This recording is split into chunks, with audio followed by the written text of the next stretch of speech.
This is for vlog number 2, module 3. Some things that I found new throughout this module were the interconnectedness that one specific thing has.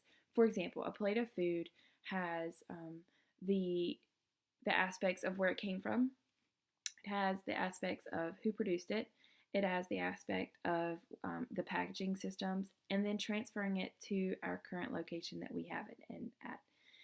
And I think that this was important for me to see because I always look at things that we have in our world, in our life specifically, as just things that we have. I don't understand, and I didn't understand that these things come from a specific place and they've had a specific journey that they've gone on to get there. And the broken down food system allowed me to see that these things don't just appear. They've had a process, they've had a journey, and those journeys and process affected not only me but the people that have been in those processes and journeys to get my object from point A to point B. Another thing that I found interesting and that was new was the Map Your World tool, and I thought this was a great way for students to get connected with current events on a local and global level. We like to see that current events are only happening in our area, or current events are only happening outside of our area. We never want to make that connection that current events happen in both places, and sometimes the same event can be affecting both places, and we don't even make that connection. So I think it's important for students to know that we we can have a tool to connect us to another place in the world, and we can make a difference ourselves, and that place can make a difference towards that specific event that's affecting us in a negative way. Some emotions that I had from this module were exciting and sad emotions. Exciting emotions were that I have the ability to make a change, and that people are aware and are currently making those changes. And so all I have to do is join their focus and join their project, and I'll be making a change as well as everyone else that's in that project for the better of our environment and our world.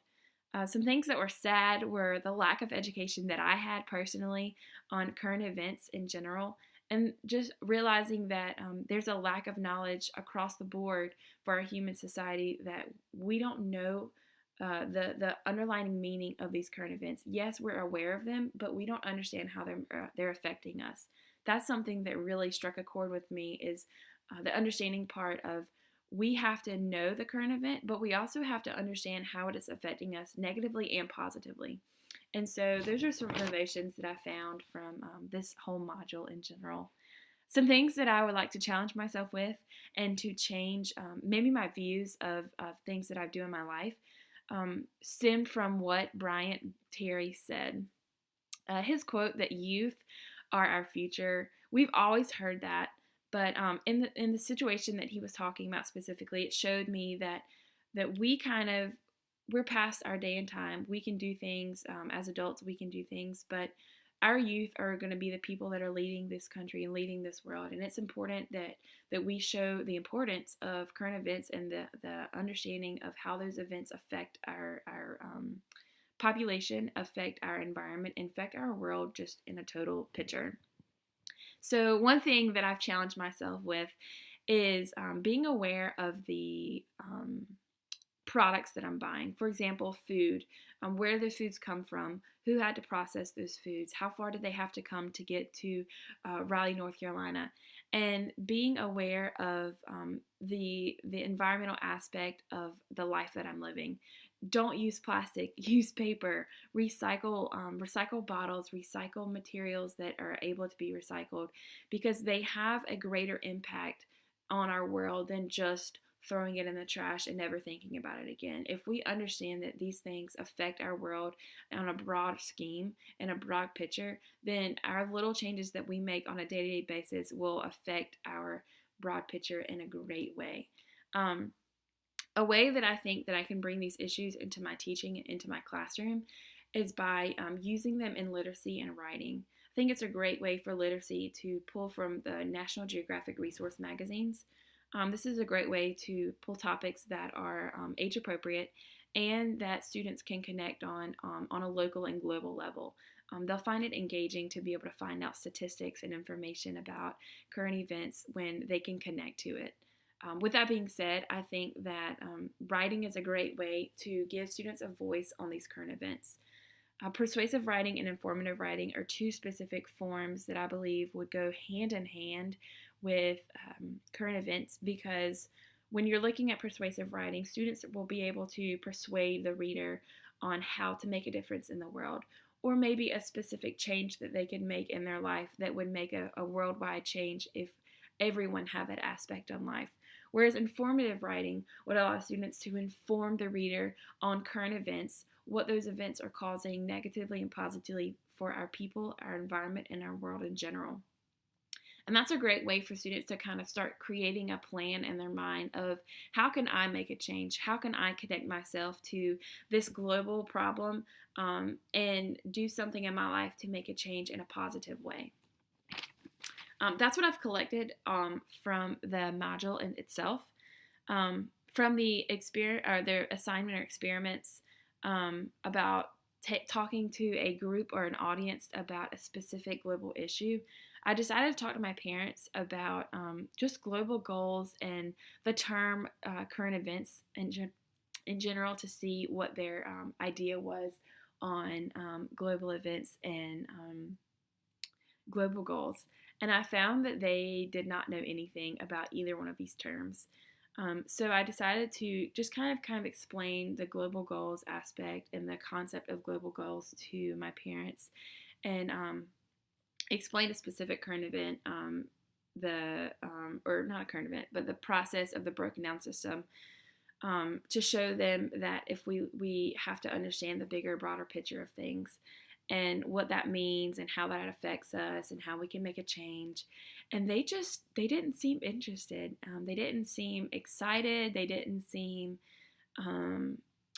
like the information I was giving them was important. And my mom said, how can what I do make a change for the world?